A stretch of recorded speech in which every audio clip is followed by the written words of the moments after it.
Hello, everyone. Today is July 15th, 2022. I'm here today with Michael Carroll. Michael is a good friend. Thanks for coming on the podcast, Michael. What's up, Karush? How are you? Good. How are you? Doing well, man. This number 4 or 5, or what is this? I think this is number 5. Nice. I love it. And Go ahead. We'll get number 6 on before at 100 too. You have that planned out. Yeah, that's awesome. I was gonna ask you, from like podcast 1 to now, like how do you feel like you've evolved as a podcaster or a host or whatever it may be? I'm much more open to putting my content out there. Yeah. Before, I started in 2019, and then in fall of 2019, I didn't have an Instagram, and didn't have a Twitter, and I wasn't very active on any social media. And so when I first put them out, they were only to YouTube, and I didn't post them to any platforms. And then I started posting, and then I broke it off. COVID happened. Few months into COVID, got back into it, and then I started posting on Instagram, and then I started posting on LinkedIn as well and Twitter, which was a little scary for me because that's a pretty professional platform. Yeah. But it's worked out well. There's a few people I've met over LinkedIn that have been really professional, and it gives my professional network more insight into my thought patterns, which is really valuable. Like, I understand why I wasn't posting them to LinkedIn before. It's because I was scared of other people's opinions and if there were going to be repercussions. But we're not saying, terrible things. We're not saying, crazy things or aggressive things. We're just talking, and we're talking about things that people really care about too. So it's worked out. And just being, there's a podcaster, Aubrey Marcus, and he like said it, just have some courage. No, he didn't even say have some courage. He just said it's not going to be as bad as you put it. Say what you want to say, and the reaction will probably not be as devastating as you think it could be. It's scarier than you're making it out to be, is what you're saying, right? Yes. Yeah. I think that makes sense, and that kind of speaks to what you're talking about, or I think you posted something on LinkedIn about how somebody was getting interviewed and their name popped up on the search for your podcast, and it actually ended up being like a positive thing. Yes. Is that like a pretty cool feeling to like feel that and know like, hey, this actually helped someone? And it was like I'm sure it was like a rewarding experience, right? It was rewarding, and it was what I was hoping to get. And it's kind of, being someone who's observed people like Joe Rogan, and I have another podcast favorite, Russ Roberts. Russ Roberts hosts a podcast called Econ Talk, and he's been hosting it since 2006. Wow. Yes, and he's a professor of Stanford and a professor of George Washington University. And he was given last year or year before the dean position at a school in Jerusalem, or I believe it's in Jerusalem. And it made me realize, like, wow, this is like, one, he's gaining my authority. Like, his words have a lot of authority over the way I think. I just trust him, and I like his thought patterns. So I've taken what he says pretty seriously. But then also seeing that his professional career was also boosted by having, this record, this history record of him having conversations with intelligent people, and sometimes he says things that, you know, he's really professional, but what? Controversial. Yes. Yeah. Yes, but he's now the dean of school in Jerusalem, liberal arts school. And I think, you know, over the last 5 or 6 years, there's been a huge sense of cancel culture within America. And maybe not all of it was bad. There were some things that were not being said that probably should have come into the limelight, and, you know, actions, consequences been put out. Yeah. But I think we're also coming to the realization that there are things that we're not going to like. And as long as they're, you know, safe and not disturbing, you know, disturbing the peace, quite frankly, you know, and even if they are, you know, some people, that's what they, you know, they really think that there needs to be something said. I'm not that type of person usually. Yeah. So I'm not sure what was I speaking about? I think we were talking about the like putting yourself out there, being controversial. The Russ Roberts guy that you're talking about. Yes. So being authentic, I think it's very valuable. And usually authenticity is not that controversial. Yeah. Sometimes it is, which is funny. Yes. It also depends on the person. Yes. You're talking about cancel culture. I was just watching Bill Burr's most recent stand-up, and he's talking about it, so I recommend it. It's very very interesting, very good, and obviously funny. But yeah, I think I agree with that. I think there's a lot of value in being authentic, and I think that's also, which I think we talked about this in our last conversation too, but I think that also speaks to like why Joe Rogan wasn't canceled, because he is always authentic. And yeah, he said some things that probably weren't good to say, but like overall, and I listen to him pretty regularly, as I'm sure you do as well. Not all the time, but most podcasts that I think are somewhat interesting. Like he's pretty on par every single conversation. Like he's the same, you know what I mean? He's very authentic. So I think because of that, I think it like allowed people to see that, hey, people can make mistakes, which I also think is very valuable. And it's okay. Like people can come back from those things too.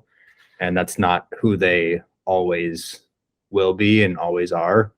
I think that also speaks to like, just like my own personal, like mistakes that I've come from. If people would have, or were to judge me based on those mistakes that I made when I was, 16, 17, like I wouldn't, you know what I mean? Like it's just, we evolved people as people. And I think it's okay to like make mistakes. And I don't know where I was going with that, but just a thought. Forgiveness is very important too. Mm-hmm. Not even about, I'm not, I've said this many times on the podcast. I don't think letting ourselves be vulnerable I think we should take the effort to observe what we're vulnerable in and try and guard those vulnerabilities. Mm-hmm. But still forgiving other people for things that were probably not so good, frankly, they were bad. Yeah. Is a good thing to a certain degree if they're not repeating the same mistakes continuously and hurting other people. Yeah. But even hurting other people, you just don't forget. But I mean, you got to let it go. Yeah. It's not going to do any good to sit and be upset about it constantly. No. Yeah, I agree. Letting it go.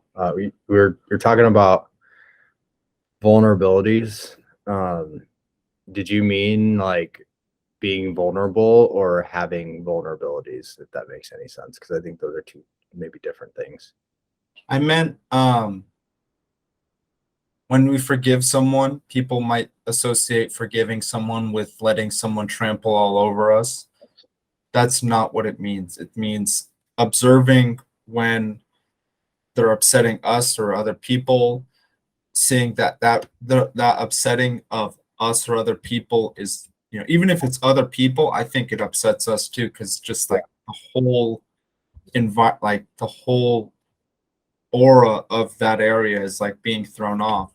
For sure. And forgiving them doesn't mean letting them continue to do that without any like regard or consequence. Forgiving them may be okay, understanding where they're coming from, but trying to like relate to them, or even just say, hey, you really can't do that right now. Like, I understand that you're not in a good place, but like, that's not here. Yeah. I agree. I think the only reason I asked that because I was thinking about like just vulnerability in general as like a human and how like hard that is, which kind of relates to that, but not really. And how important and valuable it is for like just human connection or like friendships or like relationships. It's something that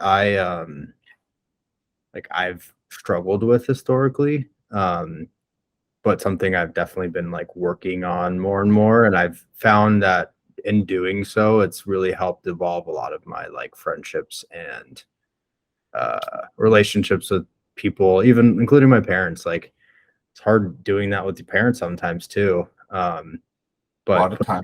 out there, I think allows people to feel that they can do the same, and then it has like some sort of connection that's just like unmatched when doing so. So I think that's like I don't know why I just thought of that, but when you talked about vulnerability, it's something I really think is very valuable. Yes. And I mean, this is a form of vulnerability, what we're doing right now. For sure. What Joe Rogan does is a form of vulnerability. It is, I think, a form of selective vulnerability. And, when I say that we shouldn't be like, one thing is I don't think we should strive to not be fat, not be obese, not be overweight, because that's a vulnerability to our health, Yeah. to our well-being. But then there's other forms of vulnerability which are induced by the like an ego, where it's like, I don't know how they're going to think if I tell them this is what I feel. Yeah. That one is a big one. And it goes, go. I was gonna say that's hard to really overcome, and for anybody. And that's why I think when people do that to you, it's like, oh, they're giving me that space to make it okay, to just communicate about whatever that may be. But yeah, it's very, very hard to like overcome because we grow up feeling so like you don't want to feel like an outcast, or you don't want to feel different, or you don't want to feel misunderstood, right? Yes. So I think that level of vulnerability is hard to get to that point because you just want to always have this level of like you want people to think that you're this certain way, and you don't want that to be portrayed as like whether it's weakness or whether it's anything, right? You just want to like protect that. So it's hard to want to open up. Yes. The desire to protect that is stronger than the desire to connect. Yes. And to reach out to other people. And I think this is me just kind of making this up, but if people say traditionally we're from a tribe of 150, And so I think if, we've evolved in tribes of 150, then traditionally it's actually really dangerous for us to break bridges with that tribe because there's no one else. Like, we can't go to the other tribe. That tribe speaks a different language. They know I'm this tribe. They might hate us. So traditionally that might be the case, but in today's world, it's not so. I'm not going to say it's completely not valuable, because that can still apply to, our parents, our family, our friends. It's like, we don't want to completely ostracize the people that are closest to us and that, we call our community. But at the same time, there's a lot of people in this world. We're surrounded by more than 150 people in this world. Yeah. And there's, frankly, if we, in order to please everyone, we can't be authentic. Yeah, I agree. And that's what I think. It's almost kind of freeing once you realize that, Yes. because it's like, who cares, right? And as long as the people that you're around like support you and are there for you regardless of whatever you do. I mean, obviously don't be an asshole to them, but being smart about that is what I mean is, like, as long as that happens, like, who cares what anybody else thinks? And I think that's something that is really toxic about like schools growing up, because that kind of fosters that like the gossip and like the being in high Yes. school and people talking about other people, and then you grow up thinking that everybody's talking about you all the time, when in reality, like, if you're just walking, more than likely nobody really cares about what you're doing. Yes. And once you realize that, I think it's very freeing. Yes. Everyone is so trapped in their own mind, the same way that we're trapped in our mind. Like, some people do really like take a toll on my like sometimes I think about a single person for like an hour. Mm-hmm. But that's not most people, and that's almost never a stranger. Yeah. It's like almost never going to be that I think about a stranger past the point of me seeing them. Yeah. Maybe like a couple minutes after that. But like, the only people that I think about continuously are people that I know well. And, maybe we've got something going on where, we need to hash this out. And so Yeah. they're in my mind. But exactly. And that's something like we don't realize in high school. We don't realize even in college. I mean, hopefully, like one day, hopefully, we realize that, okay, no one really cares about us too much. They're mostly obsessed with themselves. For sure. 100%. It's like you grow up thinking that the world revolves around you. And then once you realize it doesn't, it's very nice. Like, I'll give you a good example. Just for me, like, so I think I told you in the last conversation I was doing 75 hard, which I did, and I think that was a very good experience. But there's a lot of like scenarios where, I think going back, taking a step back. Explain 75 hard. Yeah, 75 hard is like a 75-day challenge where you have to do a bunch of different things. You have to do like 2 workouts for at least 45 minutes a day. One of those has to be outside. Being that I live in Chicago, I did not do that every day.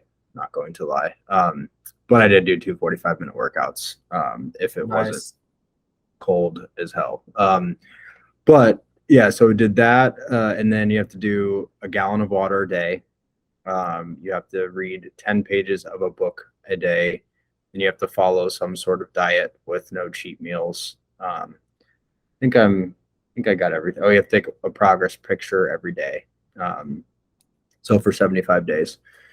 And yeah, I think it was really, what I was going to say is a lot of modern day culture is so tied around drinking, like just being out and drinking and having drinks, and like that's what we associate fun with. And when I did, oh yeah, you couldn't have alcohol for 75 days as well, so that was part of it. The reason I say that is because I was so like worried. I was like, okay, if I hang out with a friend, like, are they going to be all right with me not drinking? And it was actually kind of like interesting when I like told people. They were like, oh yeah, no worries, like we can go coffee, or we can do this, or we can do that. And people were like a lot more open than I expected them to be about like not drinking. And it was just kind of like, oh, okay, if I just do what I want to do, or just tell them what I'm going to do, it's a lot more likely that they don't really care. And like if they still want to hang out with me, they'll still figure out a way, regardless of whatever I do with my personal life. So I think that was kind of like a freeing moment where I was like, I don't have to just do what everybody else does just because that's what the norm is, if that makes any sense. And it kind of was like a freeing moment to understand that, I guess. Yes. And it's not easy Yeah, to say, I don't want to do what everyone else is doing. for sure. There's still some sort of peer pressure that goes into it, I think. Mhm. Because when a whole group of people are doing something and you're not, I feel like they generally want you to do it. For sure. And I wonder if it's because they want to not do it, or They want to justify themselves doing it, I think. yeah, I think so as well. But yeah, I think drinking is like a very interesting topic that Yes. this culture, or our culture, is very tied to. And yeah, to your point, if people don't do it, it's like, oh, yeah, you get peer pressured into doing so, and then it's like, I don't know. I'm being more mindful of it though, because it's something that I really don't like the way I feel afterwards. Yes. To say I will never do it, or because I do, but it was just kind of a nice moment where I was like, okay, I don't have to do this to have fun. I can do what I want to do and still have a good time. Like I still went out with friends, and I didn't drink, and it was fine. Like, and I didn't have a horrible time by any means. It was like, it was an okay time. Yes. It is it makes, I mean, it's literally poison. Yeah. And it's kind of weird how it's so like just you drink, everyone drinks. You know, you go to a dinner, you have a drink, and you want to hang out with someone, you go to a bar and have beers. Yeah. And I don't know, prohibition is not the answer for sure. No, I was actually, it's funny you say that. I was actually just like doing research on prohibition and just like better understanding why it even started in the first place. And like, yeah, it doesn't seem like it's going to be the answer. It's going to be very similar to drugs. Like, it's just still going to be there. People are still going to do it.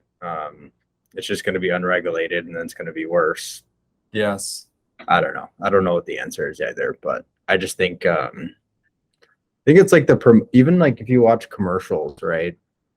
It like, or movies or anything, it's like that's what they tie having fun to, right? Yes.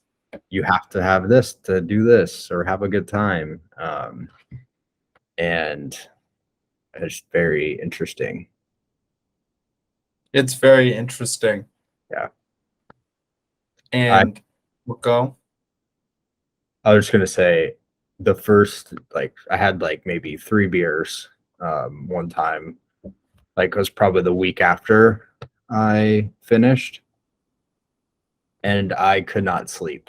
Like I like felt horrible. I didn't really have like a hangover per se, It was more so just like I couldn't sleep and my heart was racing.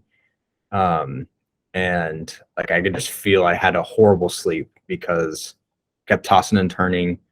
And I literally had like 3 beers. I was like, this is insane that this is doing this to my body. And I didn't really I didn't get drunk. It was just like I don't know. It was just really interesting to feel after not having drank for, 3 months almost. Yes. Alcohol is gnarly. Yeah. Beer and wine is a lot easier than hard liquor. Yes. Hard liquor is very insane. Yes, it is. And for someone who tries to stay healthy, it is completely empty calories. Yeah, it is. Like the beer, wine, mixed drinks, just straight shots, it's all just calories with nothing to it. Yeah. There's no positive benefit to it really, other than it is fun. It is fun sometimes. I'm not gonna lie. Yes. But it's also interesting as to I don't know why we have to do it to have fun. But yeah, it is fun sometimes. And I think for me, one thing I've historically struggled with in the past is I'm a relatively shy person. When I'm out in public or I'm in a social setting, I don't really like talking to people that I don't know or unfamiliar situation. I don't enjoy it.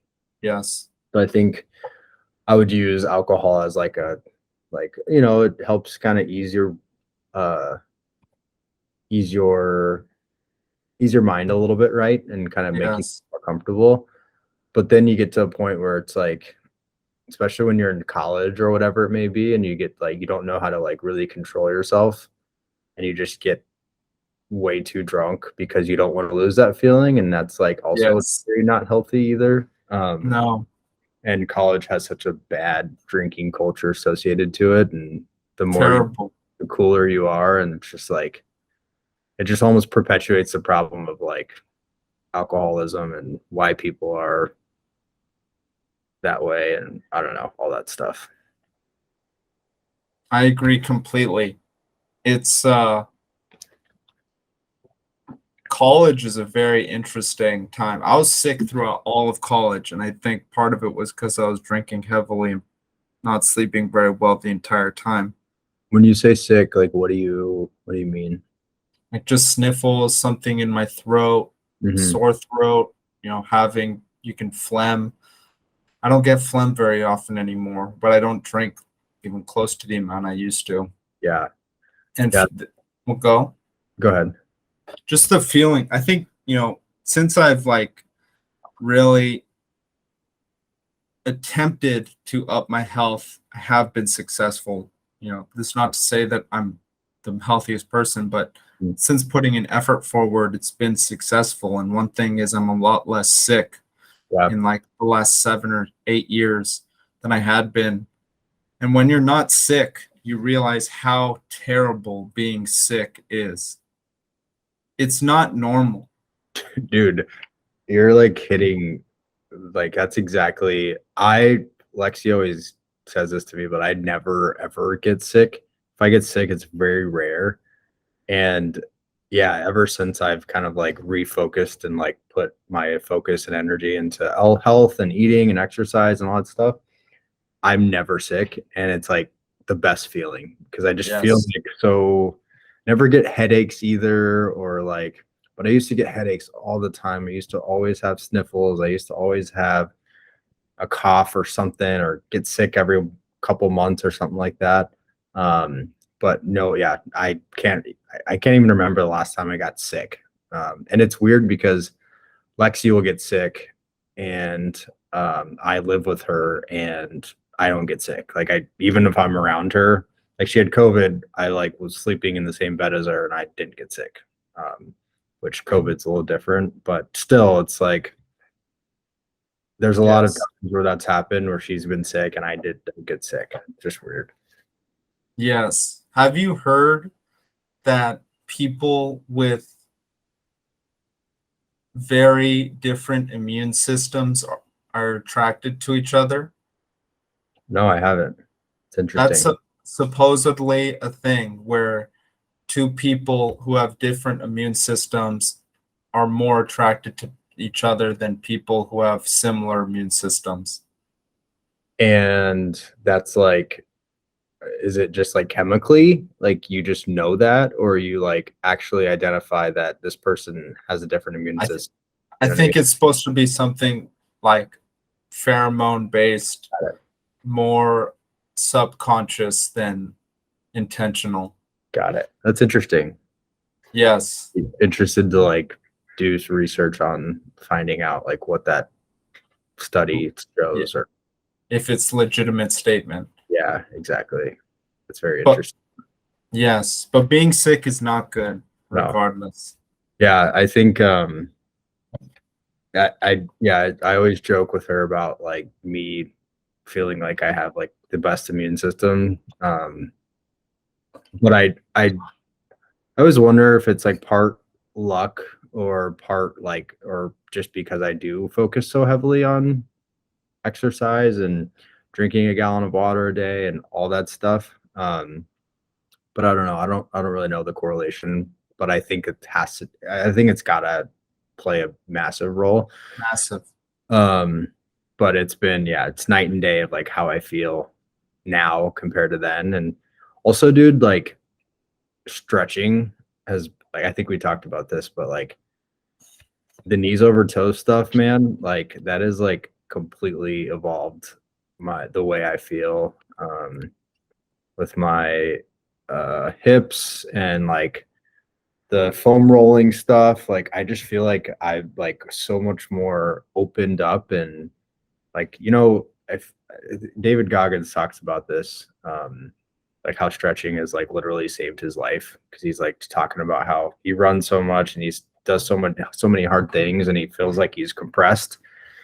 And then when he started to stretch, he like literally felt like he grew like 5 inches. And I feel like my body just feels like so mobile now, and my shoulders feel much better. And that's such a small thing that people don't think about, because we literally sit in chairs 8 hours a day, which is not Good. what we're supposed to do. Like we're not made to do that.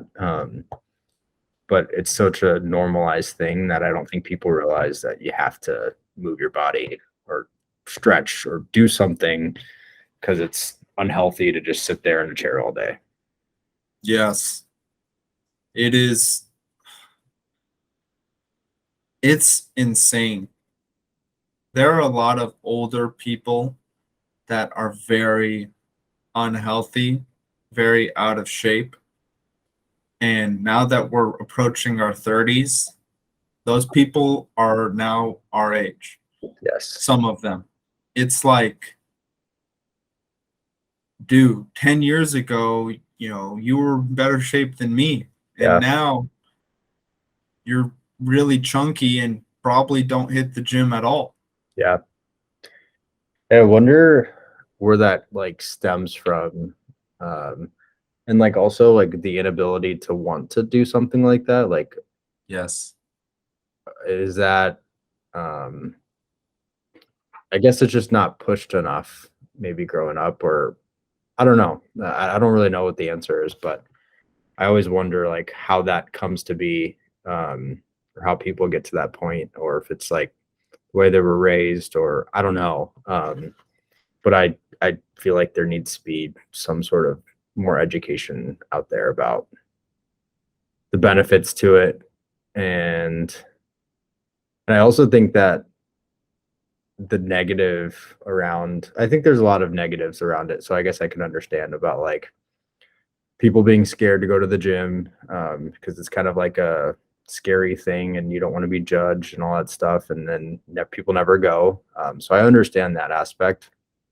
But also like, I think there's what I always like see people running that are a little bit overweight, or in the gym that are overweight. And I always like commend those people, because even just going to the gym is like such a hard thing to do. I don't really know what I was going with that, rant, but it was just a side note that I feel like I've always like really given those people, like, I respect those people who just given the effort, because it is a hard task to start going and get into that habit of going consistently. Yes, it can seem impossible. And eating healthy is also seems nearly impossible sometimes. It does.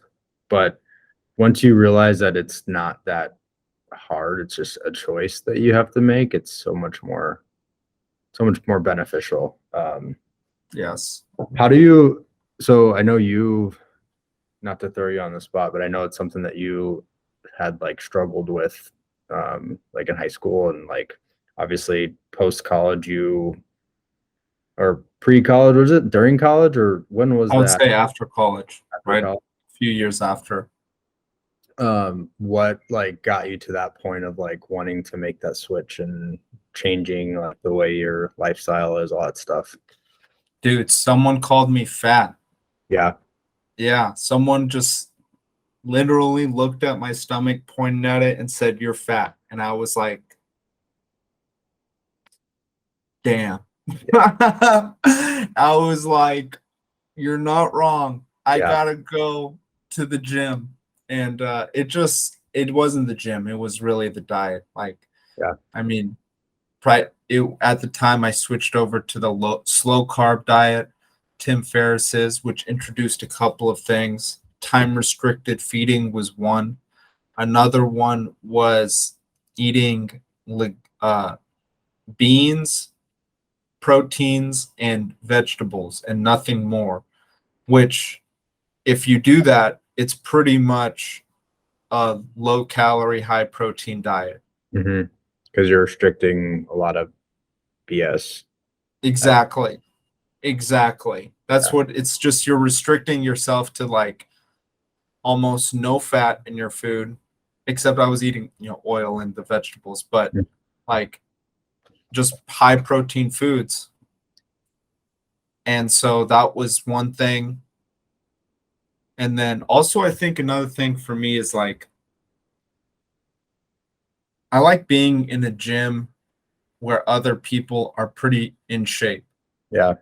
Like, I'm in a rock climbing gym, and there are some people here who are in very good shape. Whereas like the club or like the gym near my hometown, it's a pretty small gym, and I'm not as motivated when I'm Yeah. in there. And that's something that for Same. me, I noticed that, like if I'm surrounded by young guys who are all pushing themselves, I'm going to push myself a little harder.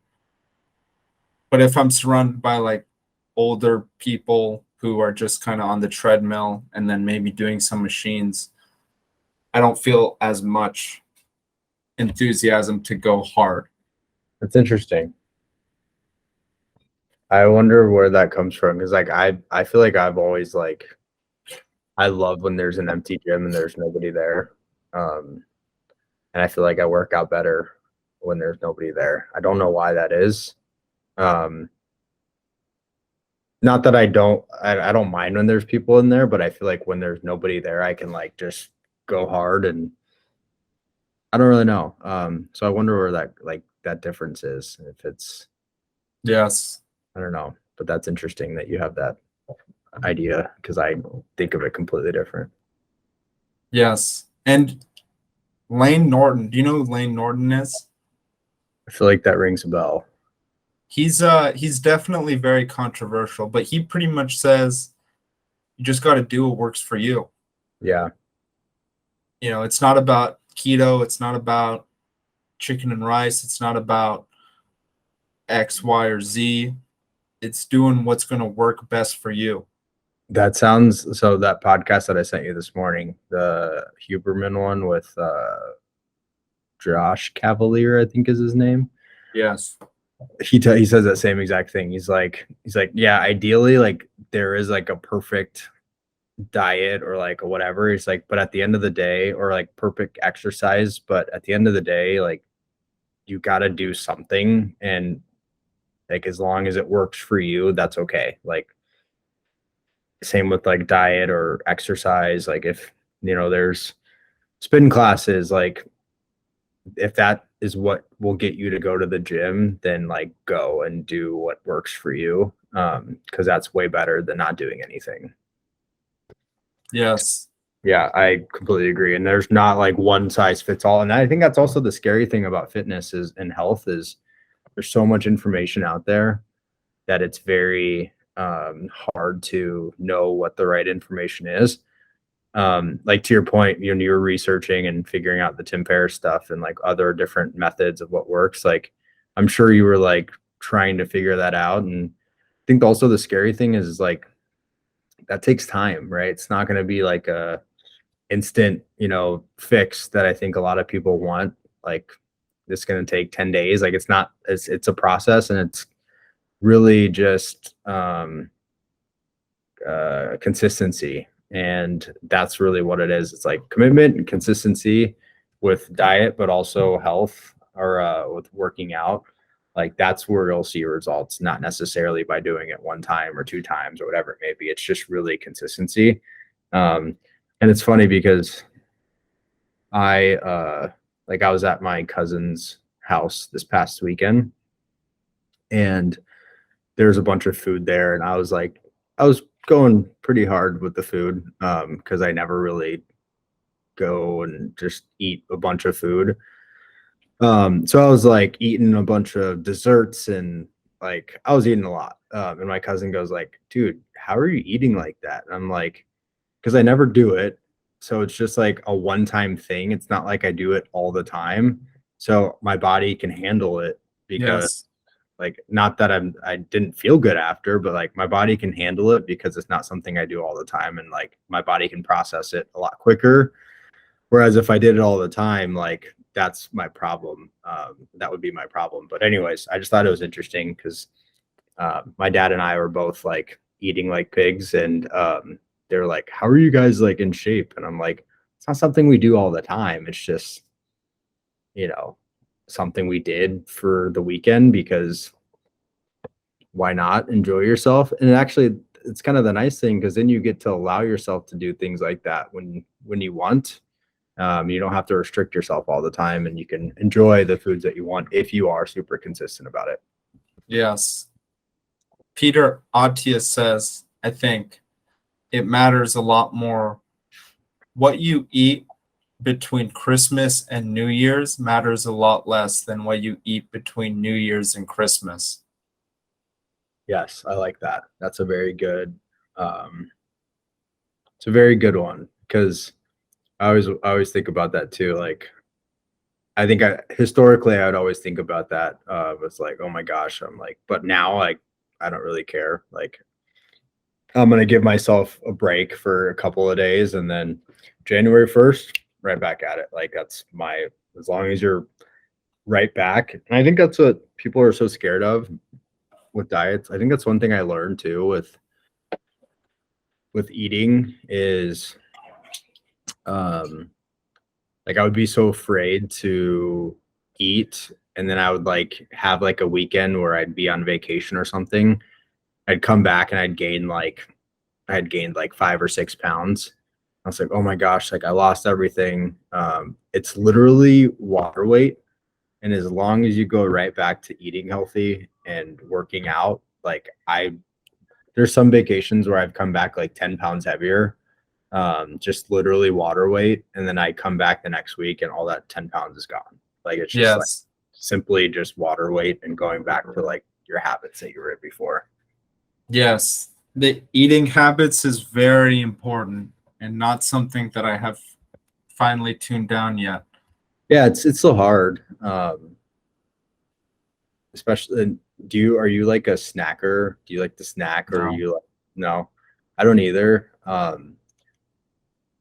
But I have a problem with like eating. If it's in front of me and if it's available, I will eat it. Like I can't stop. It's like, for example, Lexi got me a Sour Patch watermelon. Those are like my favorite candies. I'm a glutton for them. and she got me like a big old pack, and I'm almost done, and I got them yesterday. But like it's Wow.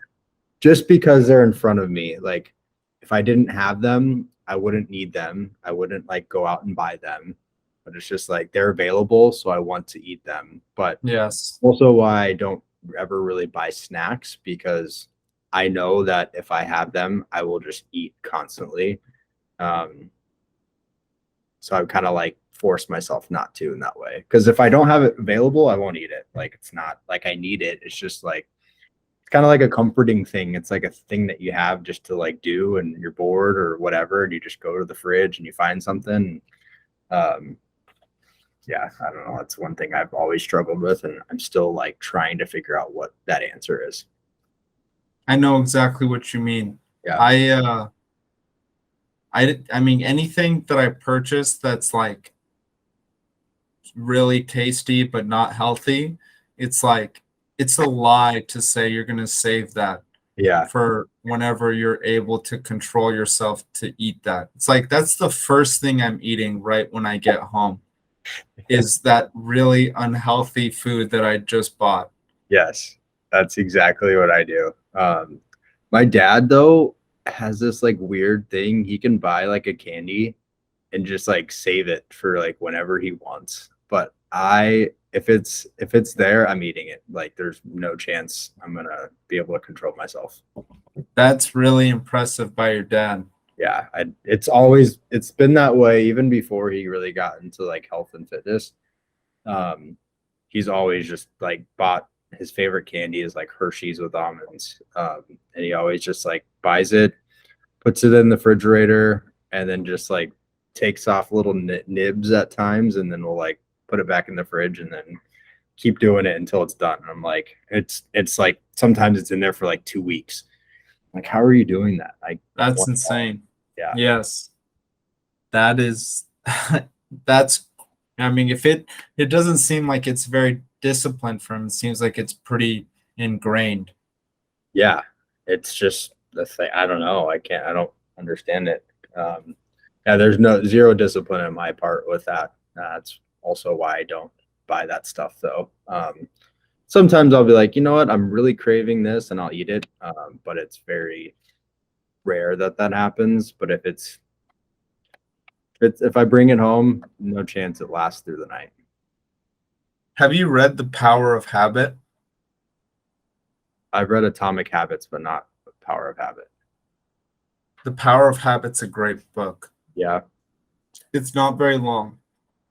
And actually the entire thing is summarized in an appendix in the back of the book that's 10 pages.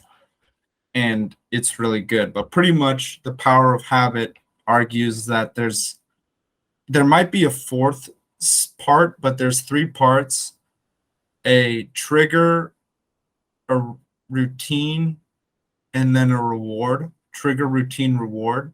So there's a trigger, it powers a routine, which is the habit, and then there's a reward at the end.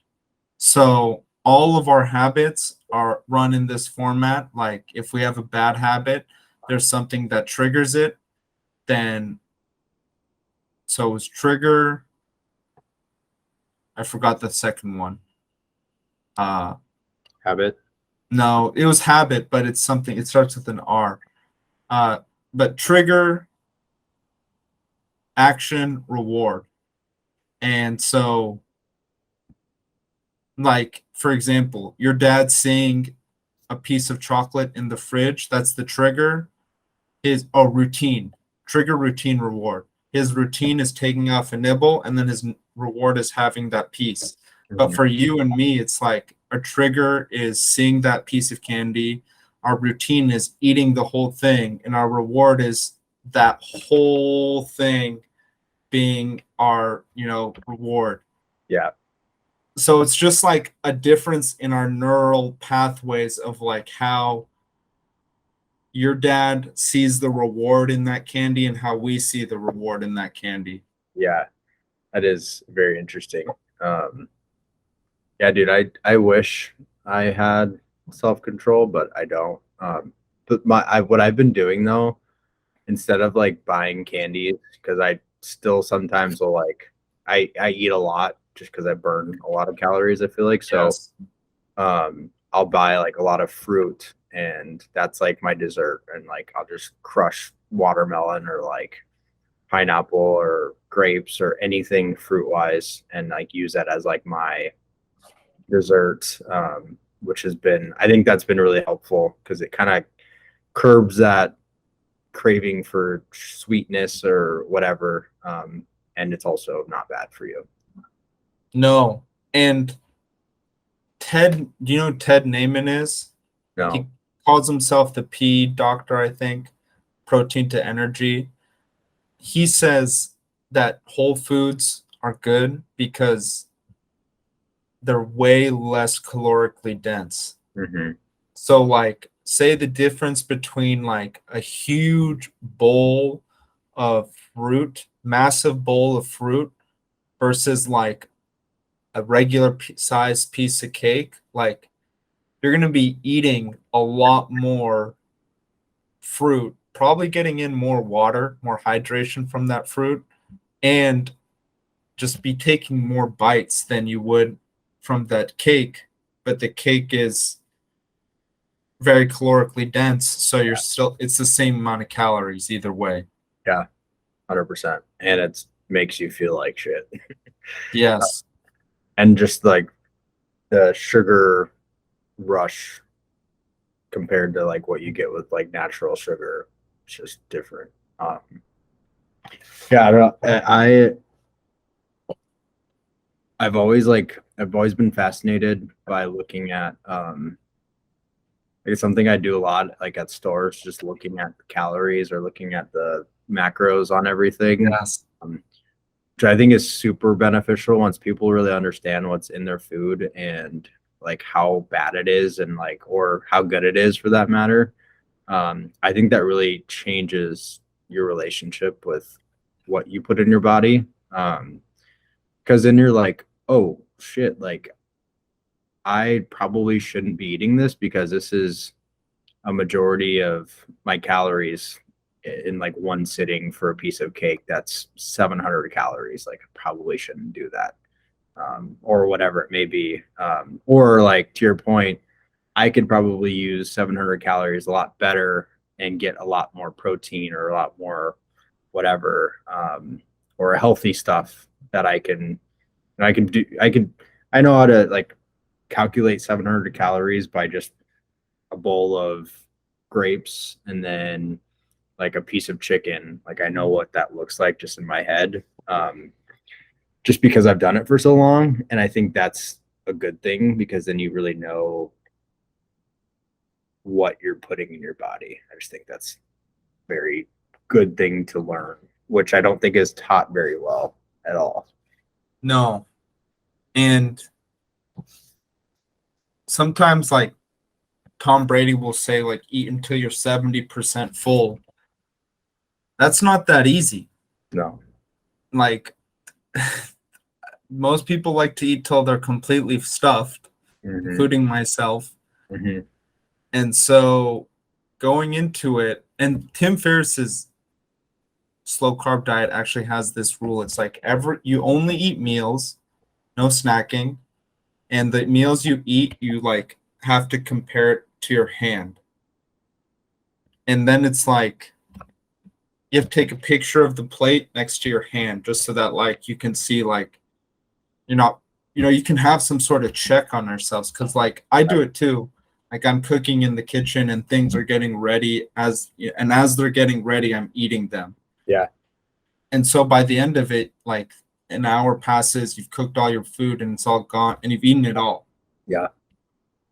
Yeah. And I get that way too with like if there's like even just like a little bit left and I'm full, I'm like I'll just eat it because like I don't want to put it away and I don't want to have this tiny bit left even though I'm like full. Yes. I'll just eat it. And it's hard not to, but I think I've done a lot better. And I think it also helps meal prepping too.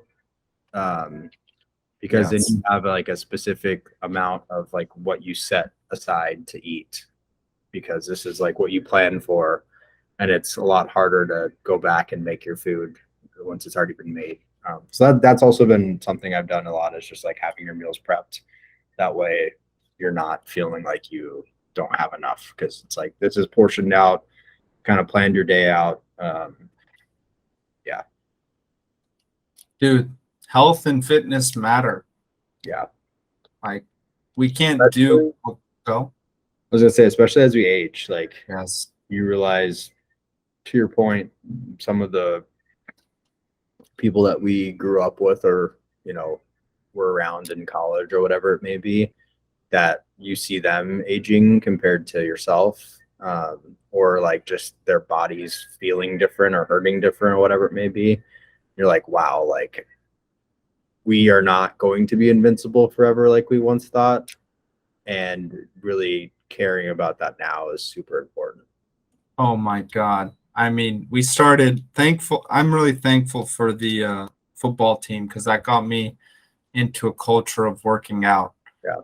which continued into college and past college. But I mean, I can't believe it, because you and I, we've just been working out for 5-6 years. Like, it's not like this wasn't a thing. Like we just do it because that's what we do. We have to. Yeah. And then you realize that no, most people are not doing this. And actually, the years pass by pretty quickly, and our bodies changed pretty dramatically in the last 5 years. Yeah. 100%. Do you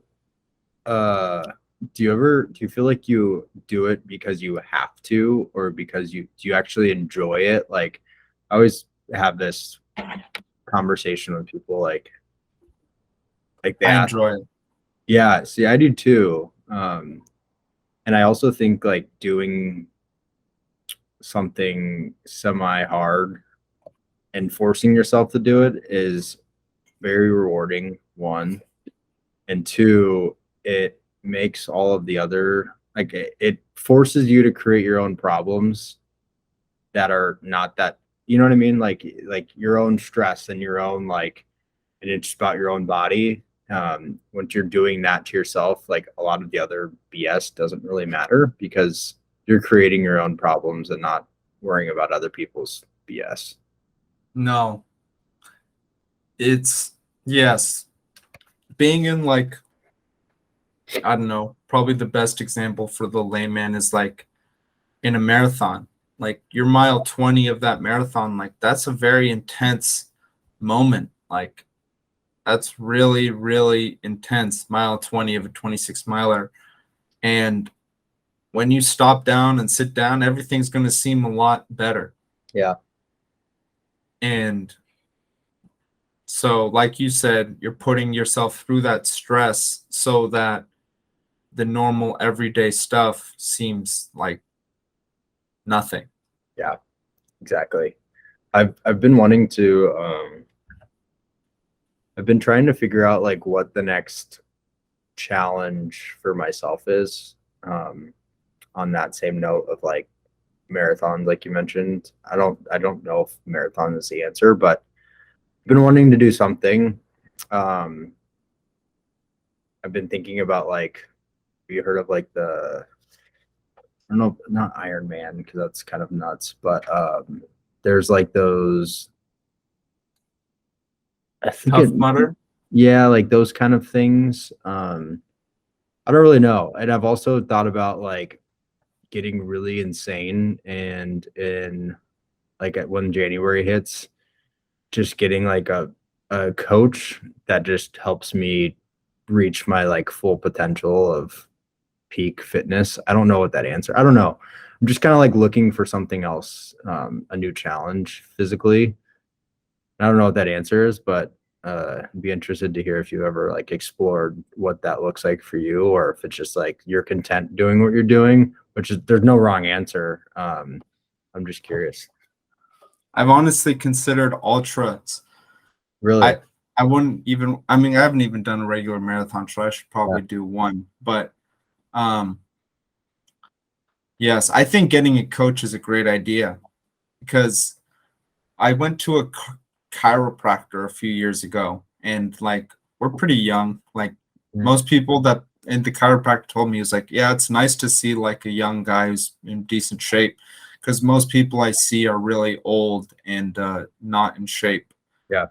And so I think it's good because like, and someone told me like that person will push you harder than you Mhm. can push yourself, Exactly. just because you'll have like some sort of, I don't know, what do you think? Like a guide, right? Of like, this is what you, yeah, I think that's something I struggle with myself is like I like working out a lot and I've done different things and I'll push myself, but I'm also like, I don't really know if I should go that extra little bit of weight because like, why do I need to? Like, I'm already like, it's just kind of like I'm more maintaining now. Yes. I had like a goal or like something to do or push for. I feel like that would help me elevate or like get to a different level. But I don't know. Yes. Yeah, that's kind of what I'm thinking. But yeah, ultra sounds interesting. I've also thought about just a regular marathon too, because I can actually run now because my knees are so much better. Wow. That's Um, amazing. yeah, dude, it's the knees over toe stuff is the real deal. I highly recommend it. Yes. People should really get on that.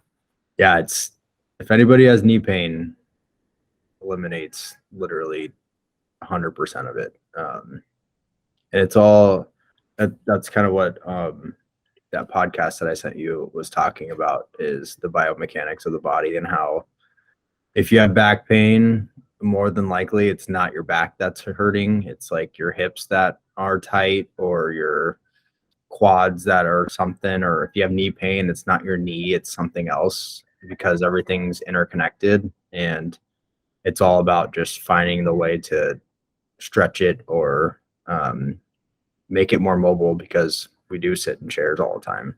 That's a big problem. Have you heard of the IT band? Yes. The outside of the knee, the Hmm. outside of the leg.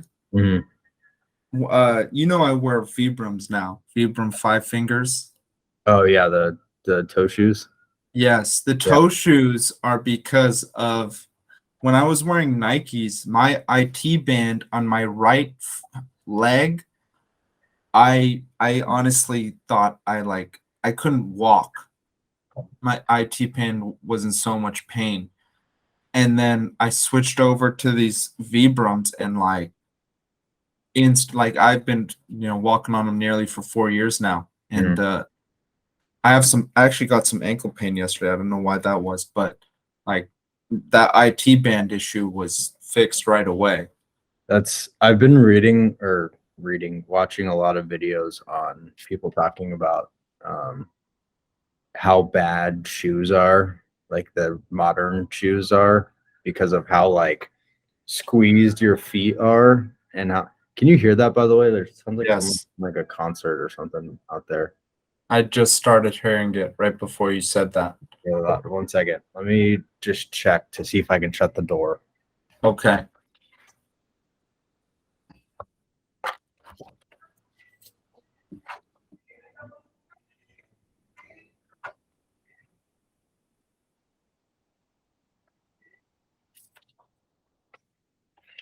I think from what I am gathering, I think someone is doing like a concert. We, Wow.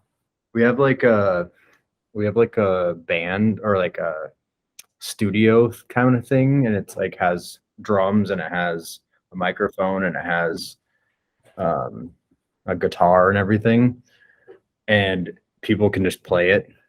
I'm gonna go shut the door though, real quick, if that's okay. Yes, that works. Cool.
Yo, I'm sorry.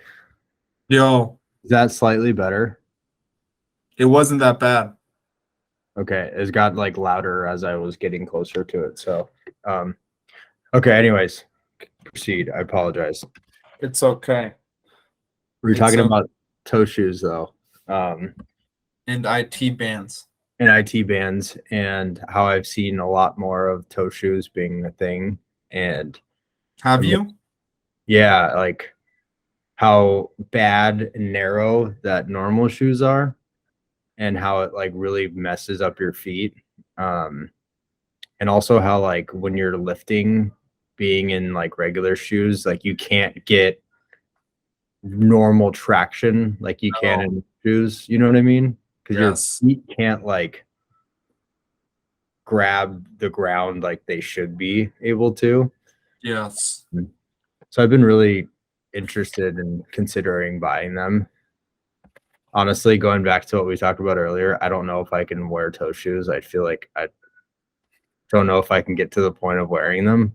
It's more Yes. of caring about what other people think, which I don't know why I care, but I know they're so beneficial and I should probably do them. It's interesting. It's an interest. I honestly think you get a pair of like the Treks, the V Treks, which are meant for outdoors, and then you get toe socks too. And so you like wear that in the gym. You wear the V Treks with some toe socks. Dude, it's a good feeling. Like you said, you feel really grounded Mhm. and there's more traction. Like I went to Joshua Tree like not recently, set like a long time ago, and last year with the toe shoes, and yeah, I was able to grip like you said on the rocks, whereas like a few years ago I went. Have you heard of Angel's Landing in Zion? No.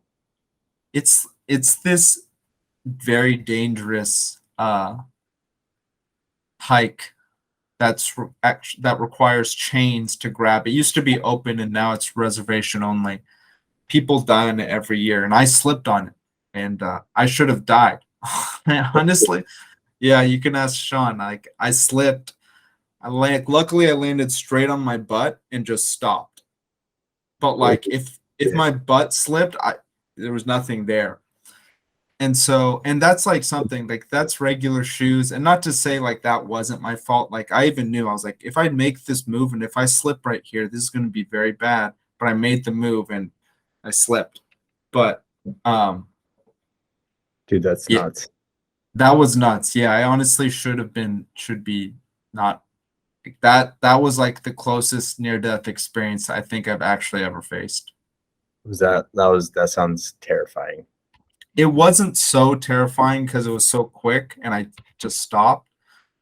But yeah, it was, looking back on it, it was very, I don't want to go on that hike again. Yeah. Yeah, that I know what you're talking about though with like hiking, because I had just regular Nike shoes for this one hike. I think when we were in Sedona. And I kept slipping, and like, but it wasn't like an unsafe hike, but I kept slipping, and then I got like real hiking shoes, and which is probably not close to what you're talking about, but somewhat. Like it just a lot more grip, and you just feel like you can actually get traction. So, but I could imagine with like those shoes, you're gripping, like you can actually like they're like your fingers or toes are like hands, like you can like, Yes. you know what I mean? And I don't know, but yeah, it's been something I've been thinking about. When you said the V-Trix, what shoes are you talking about though? V/Treks. V-Treks. Okay, I'll have to look into those. Yes, I'll send you them. Yes, They're please. they're the best ones. And they're not toe shoes, or they are toe shoes? They are toe shoes. Got it. They're trail running toe shoes. Got it. Yeah, So I'll have to look into them, because I have been like I have yoga toes. Have you ever heard of those? no, what are those? Those are like those like toe spreaders that you wear like when you're just like around the house. Oh, and are those for widening your feet? Yes, it was for winding your toes because like when you're in shoes, they just like make them all tight. Yes. And it just helps with like getting your feet back to what they're supposed to be. This is a big part of our bodies. Yeah. I get some really bad foot cramps sometimes. Yeah. Wearing And those or not particularly wearing those. It can be just when I'm at the house, but I would guess that me wearing those induces that somehow. I wonder why. I Just 'cause want you're using them more. what? You're probably using them more like you're supposed to, so you probably have I more muscle develop or I mean you're like it's like you're exercising your feet constantly, right? More I so would shoe. maybe that might be true. That might be true. There's much less cushion. Yeah. I'm hitting the hard concrete a lot. I'm not sure, but it actually hasn't happened for a long time. But I used it like 3 or 4 months ago was probably the last time I got a like gnarly foot cramp. I gotta imagine it's some sort of like you're using it more or I don't know. When I'm doing the knees over toe stuff, I've started to do it barefoot Nice. because I just feel like I can actually like grab the ground better than with shoes. I feel like my feet inside of my shoes are like sliding around. Yes. So just I can't like gain the traction that you would, if you were doing it elsewhere. But yeah. Definitely there are a few things about modern day life that are not great for health. Yes. What else do you think? So that's obviously one of them. What else? We mentioned sitting, screens, Yes. um, Alcohol. alcohol. You and I don't drive. I think driving's not so great. Yeah. Just general lack of movement is Yeah. really bad. In July I've averaged 17,000 steps, That's which awesome. is huge. Yeah. That's, people do that, lift some weights, some yoga, stretching, just moving more because like it's not easy to eat less. I don't think that's like natural. I think it's a lot easier to move more than to eat less. Yeah, I agree with that. And I agree with moving. Like I tried, like obviously in the morning I'll work out, but I'll try to exercise after work. Like I do that knees over toe stuff after work. And then I always try to go on a walk after work. And then when I'm sitting at home, just watching TV, I'll like do some sort of stretching or like foam rolling or something. I'm not just like sitting. I'm always moving my body. Yes. I also feel like, and Lexi notices this with me too, when I don't work out, I like get anxious and Yes. like I'll start to like pace around the house because I'm like, I feel like I'm locked inside. Or like when it's really bad weather or like it's cold outside here in Chicago, like I feel like I'm like locked in a cage and I need to move. I need to just it's like a dog, you know how like when a dog fucking Yes. just crazy and just like moves around and it's very similar. Like dogs need to move and exercise, right? It's like Yes. like the same thing. And people will be like, oh, don't feed the dog this crap food because it's a dog and you can't take that. It's like, dude, your body can't really take that either, dude. It's just accustomed to it at this point. But like our digestive system, it is a lot better than a dog's probably, but like people are in the ego on people is insane because they don't realize like how vulnerable we are. And like when you don't realize it, you can't admit it and you can't do anything about it. Like Yeah, I always wonder like how, well, I feel like I don't know the answer for sure. I'm sure some of it's genetic and it's just going to happen regardless, but how much like sickness and like diseases and like cancers, like how much of that is strictly because of food and like what we put in our bodies that we don't realize is like really detrimental to us. I gotta assume a lot of that's just, because we're putting stuff in our bodies that we shouldn't put in there. Not all of it, of course, but Yes.